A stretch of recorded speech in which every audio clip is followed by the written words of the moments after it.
भूमाता ब्रिगेडच्या अध्यक्षा तृप्ती देसाई सध्या आपल्यासोबत आहेत. आपण त्यांच्यासोबत चर्चा करू. ताई, अशोक खरात प्रकरण गेली काही दिवसापासून चर्चेलं जात आहे. याच्यामध्ये रुपाली चाकणकर असं म्हणतात की गेली 28 दिवसापासून कुठलेही पुरावे नसताना सातत्यानं माझ्यावरती बेछूटपणे जे आहे ते आरोप केले जात आहेत. रुपाली चाकणकर 28 दिवस झोपा काढत होत्या का? एवढे जर आरोप चाललेत आणि ते जर चुकीचे आहेत तर तातडीनं त्या आरोपांना उत्तर द्यायला त्यांनी समोर येणं गरजेचं होतं. त्यांनी त्यामध्ये त्यांचा जर कुठलाही संबंध नाही आहे तर त्या संदर्भात पत्रकार परिषद घेऊन वारंवार त्याचा खुलासा करणं गरजेचं होतं. आता त्या म्हणतायत की कुठले पुरावे नाही आहेत.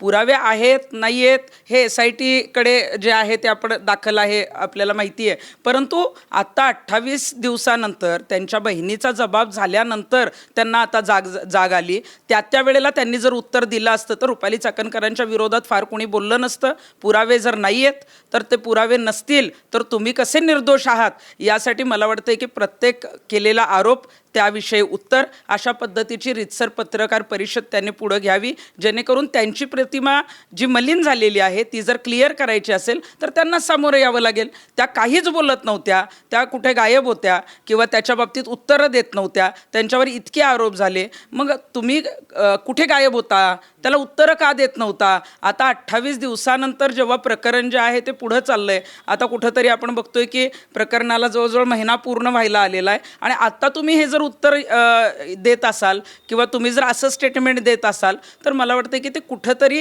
स्वतःची बाजू क्लिअर करण्याचा प्रयत्न करतायत. पण त्या वेळेला जर ती बाजू क्लिअर केली असती तर त्यांच्या विरोधात कोणी जास्त बोललं नसतं. रुपाली चाकणकर यांची बहीण प्रतिभा चाकणकर या ज्यावेळेस चौकशीसाठी सामोरे गेल्या, त्यांचं असं म्हणणं आहे की माझ्या बनावट सह्या केल्यात, असं त्यांचं म्हणणं आहे. आता रुपाली चाकणकरांच्या बहीण आणि रुपाली चाकणकर ह्या दोघीही आणि त्यांचं संपूर्ण कुटुंब जे आहे ते खराचं भक्त होतं, हे त्यांनी स्वतःच कबूल केलेलं आहे.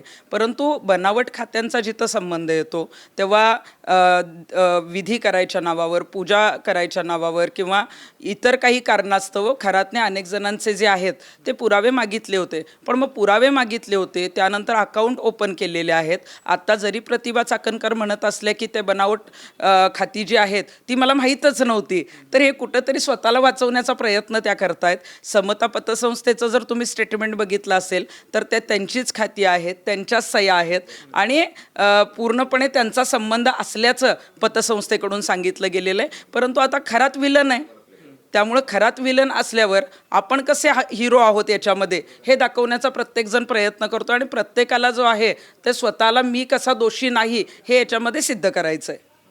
IG दत्ता कराळे जे आहे ते खरातला गुरु मानत होते. दुसरी गोष्ट म्हणजे वाल्मिक कराड सुद्धा दिंडोरीच्या आश्रमात लपून बसलेला होता. या संदर्भात सुद्धा तुम्ही वक्तव्य केलंय. तर IG कराळेकडून खरंच त्यांना अभय देण्यात येतोय का अशोक खरातला? IG कराळे जे आहेत ते आता त्यांचे 2च महिने जे आहेत ते या सेवेसाठी राहिलेले आहेत. आत्ता सध्या ते अनेक प्रयत्न करतायत की या प्रकरणामध्ये त्यांना चौकशीला बोलवण्यात येऊ नये. खरात जे आहे तो IG कराळेंचा गुरु होता आणि IG कराळेंनी वेळोवेळी जे आहेत त्याचं लैंगिक शोषणाचं पाप असेल, इतर जे काही हेराफेरी असेल, जमिनीमधल्या ज्या भागीदारी असेल, फसवणूक असेल, या संदर्भात खरातला पाठीशी घालण्याचं काम त्या भागाचे वरिष्ठ अधिकारी म्हणून IG कराळेंनी केलेलं आहे. आणि डिसेंबर 2024ला वाल्मिक कराड जेव्हा दिंडोरीच्या आश्रमामध्ये अण्णा मोरेंच्या लपलेला होता त्यावेळेला 15 आणि 16 डिसेंबरला तो तिथं होता हे आम्ही सांगितलं होतं आणि त्या ट्रस्टने सुद्धा कबूल केलेलं होतं की तो दर्शनासाठी आला होता, पण तो तिथं मुक्कामाला होता. मग तो मुक्कामाला असताना इतकं गंभीर प्रकरण, संतोष देशमुखांची हत्या झालेली होती, त्यावेळेला तो वॉन्टेड होता. त्या संपूर्ण राज्य त्याला शोधत होतं, पोलीस त्याला शोधत होते. पण पोलिसांमधला वरिष्ठ अधिकारी IG कराळे जे आहेत त्यांनी जे आहेत ते तिथले जे काही CCTV फुटेज आहेत जिथं वाल्मिक कराड जो आहे तो मुक्कामाला होता ते सुद्धा डिलीट करण्याचे आदेश दिलेले आहेत, ते सुद्धा जे आहेत ते गायब करण्यात आलेले आहेत. मग असे अधिकारी पदावर असून त्याचा गैरवापर करत असतील, अशा गुंडांना जे आहेत तर ते वाचवत असतील, तर मग आता यांची चौकशी झाली पाहिजेत आणि या IG कराळेंवर तातडीनं कारवाई सुद्धा झाली पाहिजे. अशोक खरात प्रकरणात खरं तर चौकशीच्या दरम्यान अनेक राजकीय धागेदोरे समोर येत आहेत. याच्यामध्ये आता काँग्रेस नेत्या प्रणिती शिंदे असं म्हणतात की अशोक खरातचा इन्काउंटर होण्याची शक्यता आहे, असं त्यांचं म्हणणं आहे. अशोक खरातचा एन्काउंटर होणार आहे हे सगळ्यात पहिला 24 मार्चला एन्काउंटर होईल असं मी सांगितलं होतं, पण आता त्याचा एन्काउंटर अजिबात होणार नाही. कारण आता अनेक जणांनी स्टेटमेंट दिलं, प्रशासन अलर्ट झालं आहे, परंतु तो जेव्हा न्यायालयीन कोठडीत जाईल तेव्हा त्याला इतका त्रास दिला जाईल, इतका मानसिक त्रास दिला जाईल की त्याचा नैसर्गिक मृत्यू झाला अशा पद्धतीचं जे आहे ते डिक्लेअर करू शकतात. आणि कारण खरातला संपवल्याशिवाय पर्यायच नाही आहे. अनेक राजकारण्यांना वाचवण्याचं काम या प्रकरणात चाललेलं आहे. आपण बघितलं आहे की अनेकांचे किती कॉल खरातला गेलेले आहेत, त्याची लिस्ट बाहेर आलेली आहे. अनेक राजकारण्यांचे संबंध जे आहेत ते सगळे चव्हाट्यावर आलेले आहेत. पण प्रत्येक राजकारणी जो आहे तो खरातला दोषी ठरवतोय आणि मी कसा क्लिअर आहे, मी माझ्या पदावर कसं राहीन, अशा पद्धतीचे प्रयत्न करतोय. त्यामुळं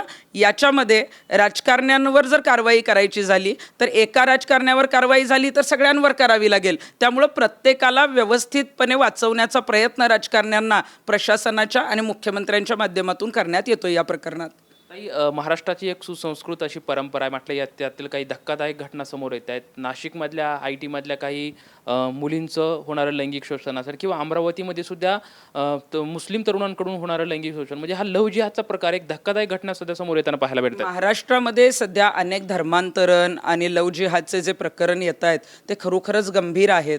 कारण नाशिकचं आपण जे रॅकेट बघितलं आणि आता अमरावतीची जी घटना आपण बघितली त्यात सगळ्या अल्पवयीन मुली आहेत, त्यांना हेरायचं, त्यांना जे आहे ते शारीरिक संबंध करायला लावायचे, त्याचं व्हिडिओ शूटिंग करायचं आणि ते व्हायरल करायचं. हा सगळ्यात मोठा गुन्हा जो आहे तो आहे बघा. गुन्हेगार हा कुठल्या जातीचा नसतो, गुन्हेगाराला कुठला धर्म नसतो, परंतु ती व्यक्ती जी आहे ती मोमेडियन आहे. आणि नाशिकचंही प्रकरण आपण बघितलं तर धर्मांतरांच्या बाबतीत जे आहे ते अनेक मुस्लिम जे आहेत ते आरोपी त्याच्यात समोर आले. तर असं जर काही गोष्टी होत असतील तर याला लगाम जो आहे तो तातडीनं घालणं गरजेचं आहे. महाराष्ट्र हा सुसंस्कृत आहे. महाराष्ट्रामध्ये सगळे जाती धर्माचे लोक इथं गुण्यागोविंदाने राहतात आणि असे धर्मांतरण करून किंवा लव्ह जिहादचा प्रयत्न करून जर कोणी कोणाच्या विळख्यामध्ये अडकत असेल किंवा अडकवत असेल आणि तशा पद्धतीचा प्रयत्न करत असेल तर त्या टोळ्या ताबडतोब उद्ध्वस्त करणं हे गृहमंत्र्यांचं काम आहे.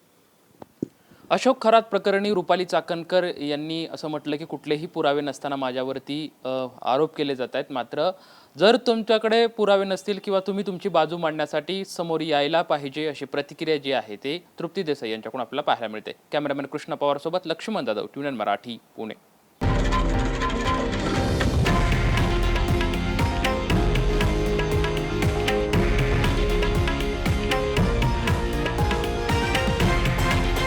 हे आहे देशातील नंबर 1 न्यूज नेटवर्क आणि आपण पाहत आहात TV9 मराठी, एकमेव.